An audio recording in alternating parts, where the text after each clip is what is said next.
4 people founded the German Workers' Party, the party that was to become the Nazi Party. One of those 4 was Karl Harrer. Like 3 of the other 4, he was not a worker, but the German Workers' Party was not designed for the workers, but as an instrument of the Thule Society in order to promote the aims of its wealthy membership. As far as Harrer is concerned, little is known of him, and he is sometimes portrayed as someone who opposed Hitler, although, as will be seen, it turns out that this was only in organizational questions. Karl Harrer was born on the 8th of November 1880 in Beilngries, a town located around 50 kilometers to the south of Nuremberg. His father was the innkeeper, Michael Müller. His mother was Aloysia, née Kopfmüller. In 1913, Harrer joined the 2nd Bavarian Infantry Regiment as a 1-year volunteer. On the 2nd of August 1914, at the beginning of the First World War, the regiment had a combat strength of 65 officers, 3,200 NCOs and men, supported by 230 horses, 6 doctors, and most important of all, 3 paymasters.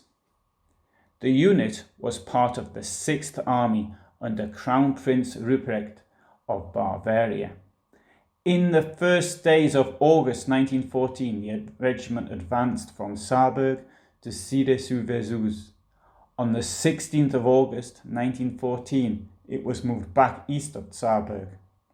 On the 20th of August 1914, the regiment attacked and reached Saint-Georges.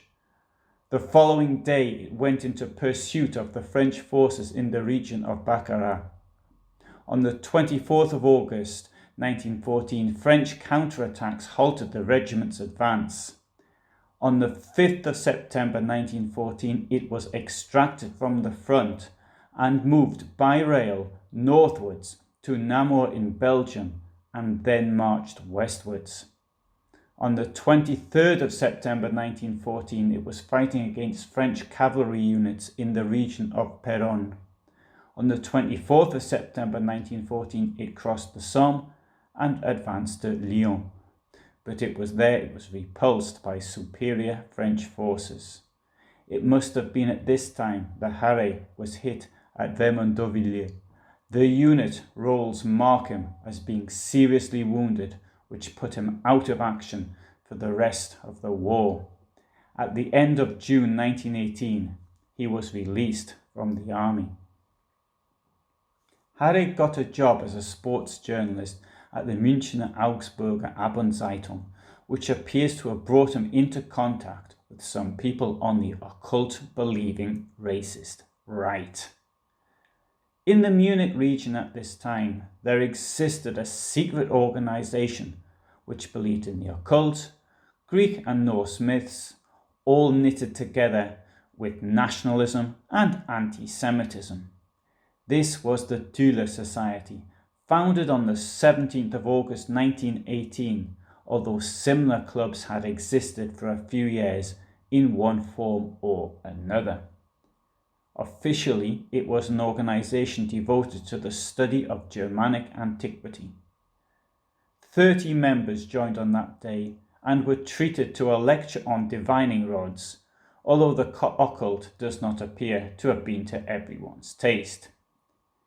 It was an organization of wealthy people, a drinking club with a talk. This was for people who saw all society's ills as being related to the influence of the Jews and what they saw as disintegration of their traditional values, which included nationalism and keeping the working class in its place. They were thus horrified at communism, which took over Munich in the days after the First World War. Although meant to be a secret organization, according to its founder, Adam Alfred Rudolf Glaube, it had around 1,750 people in it. although I suspect he may have been exaggerating a bit. Only 220 names are known. Glawi claimed that a number of its members disappeared after the 1918 revolution. Its meetings were held in the Naval Officers Club at the Hotel 4 Jahrzeiten, which was, and is, one of the classiest hotels in Germany. The Thule Society had the financial resources to purchase the Münchner-Beobachter newspaper, a 6-page weekly which up until then had mainly reported on local issues and had a certain anti-clerical bias and was probably read by middle-class people. It was in financial trouble at the time it changed hands. In order to get some working-class interest, it was renamed the Münchner-Beobachter und Sportblatt. After all, everyone wanted to read about horse racing, even if they were not too bothered about the problems of the rich. As editor, it hired Karl Harrer from the Münchner-Augsburger Abendzeitung. The society sought to emulate the communists and was prepared to finance and support workers' cells on shop floors with ideology that would match their own. According to historian Reginald Phelps, the Thule Society also infiltrated communist cells. Anton Drexler, a tool maker in the Royal Bavarian State Railway Central Workshop in Munich, had already shown some organisational ability in promoting nationalist causes amongst fellow workers.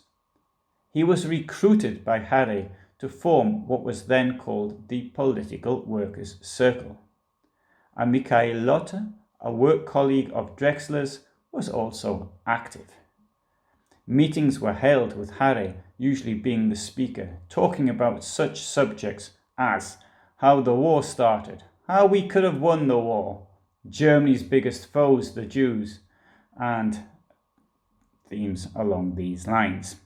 They would meet in private homes, the Café Gastig, or in what must have been a real treat for the workers, at the Thule Society in the Hotel 4 Jahrzeiten. Attendance was usually 3 to 7 people, so one can understand an extra special location like the hotel would have been popular. Maybe it was Drexler, or maybe it was Harrer or someone else in the Thule Society that chose to form the German Workers' Party on the 5th of January 1919. The initial founding members were Drexler and Harrer, playwright Dietrich Eckart, and businessman Gottfried Weber. Of the 24 original members, most of them were Drexler's workmates from the railway workshop. Harrer was to be chair of the party, whilst Drexler boss of the Munich branch. Well, there was only 24 of them, but they were thinking ahead. The Thule Society was designated as a secret society, and this was the aim of the German Workers' Party, the DAP, as far as it was concerned. However, the DAP held meetings which might not have been advertised, but anyone could go if they knew where to go. The organisation was reported to the army, and Hitler was sent to spy on it. About the same time, Hitler, then a military intelligence agent working for the reconnaissance department of the Reichswehr Group Command 4, also tried to infiltrate the German Socialist Party, but there without success. The German Socialist Party was also formed by Thule Society members. The army was spying on leftist-sounding organisations as communists had seized power in Munich in the spring of 1919, with considerable loss of life until the Bavarian government regained control. Therefore, this espionage was understandable. Instead of spying on the German Workers' Party, on his visit, Hitler started a shouting match with another visitor, and as a result, was asked to join the party. He did so probably on army instructions. Karl Harrer had the plan to run the DAP like a secret society based on the model of the Thule Society. In this way, it would operate as the communists did. This clashed with the intentions of Adolf Hitler, who referred to it in Mein Kampf as club society at its worst. Hitler said that the party should reach the masses, and Drexler, who up until then had been the useful tool of the Thule Society, agreed. One of Hitler's ideas was that of advertising future events. On the 16th of October 1919, an advertisement appeared in the Völkischer Beobachter, which the Münchner Beobachter und Sportblatt was now called. This advertised a meeting of the German Workers' Party for the first time. Whether or not the advertisement was paid for, I don't know, but I suspect it was a freebie. The advertisement announced that a meeting was to be held in the Hofbräuhaus Keller on Wienerplatz in Munich on the 19th of October 1919. The meeting attracted 111 people. The main speaker was the then relatively well-known Dr. Erich Kühn, who was then the editor of the magazine Deutschlands Erneuerung.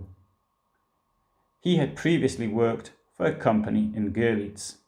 The second speaker was Hitler.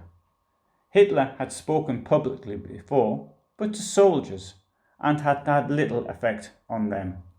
However, in this public speech, Hitler let his fanaticism run wild, something he could not do in the army. The audience was apparently enthralled. The effect on the audience made him happy, because it confirmed that he could speak, cast a spell over an audience, and carry them away with him. From this point on, Hitler and Drexler saw the future of the party as a mass organization and not as a secret cell of the Thule organization. Harrer was now surplus to requirements. The German Workers' Party no longer needed him. On the 5th of January 1920, the first anniversary of the founding of the party, Harrer resigned. The party chairmanship was subsequently transferred to Drexler.